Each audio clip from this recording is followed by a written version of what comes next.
berarti Allah subhanahu wa ta'ala menggantungkan ketaatan kepadanya pada ketaatan pada makhluk. Ini ada hukum sendiri ya. Seperti contoh kasus, kita bakti sama orang tua kita. Ibu-ibu sekarang bakti atau patuh sama suaminya. Anak-anak pada orang tua tadi saya bilang. Nah ini teman-teman harus kita fahami poin penting. Ini sebenarnya masalahnya sensitif sekali untuk membedakannya. Antara kita bakti sama orang tua karena kita merasa anak, dengan kita bakti sama orang tua karena merasa ini tanggung jawab dan perintah dari Allah. Yang pertama itu karena masalah perasaan saja. Oh, ini orang tua saya, ibu saya, ayah saya bakti. Kalau sebatas itu belum ada pahalanya. Tapi kalau kita pindah ke poin sebentar yang satunya digeser saya sedikit, saya bakti kepada orang tua saya karena Allah yang perintahkan. Maka semuanya pahala.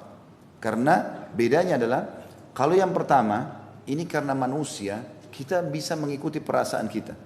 Kapan orang tua kita tuh baik sama kita, kita bakti sama dia. Kapan orang tua kita kasar atau membuang kita dari kecil, kita tidak akan bakti. Tapi kalau digeser tadi kepada bakti karena Allah subhanahu wa ta'ala, maka dalam keadaan apapun kita akan bakti. Mau kita ditinggal dari kecil, kita ketemu nanti sudah dewasa sama orang tua kita, tetap kita akan bakti sama dia. Maka poin ini penting. Makanya Allah subhanahu wa ta'ala melalui Nabi Muhammad SAW menghubungkan antara ketaatan seorang budak dengan ketaatan kepada Allah. Artinya jadikan kau taat sama majikanmu itu ya, justru karena Allah menyuruh kau, bukan karena dia. Sehingga kalau majikan kita tidak baik, maka kita benci dia. Kalau dia baik, maka kita baru senang. Enggak. Hukumnya adalah hukum dari Allah SWT. Allah suruh tetap kita bakti. Begitu juga dengan istri pada suaminya. Bukan dia lihat suaminya, tapi dia lihat perintah Allah di situ. Kalau kita lakukan karena Allah, teman-teman, tidak ada kejenuhan. Dan ini poin yang dimaksudkan di sini.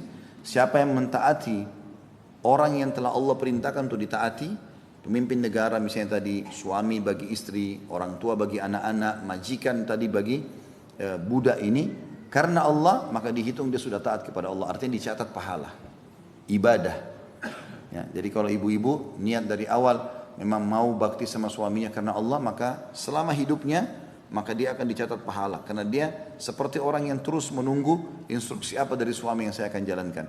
Begitu juga anak-anak pada orang tua, begitu juga masyarakat pada pemimpinnya, begitu juga budak tadi atau staf kita katakan yang lainnya, secara aplikasi tentunya bukan status, itu dalam kepada majikan atau kepada atasannya.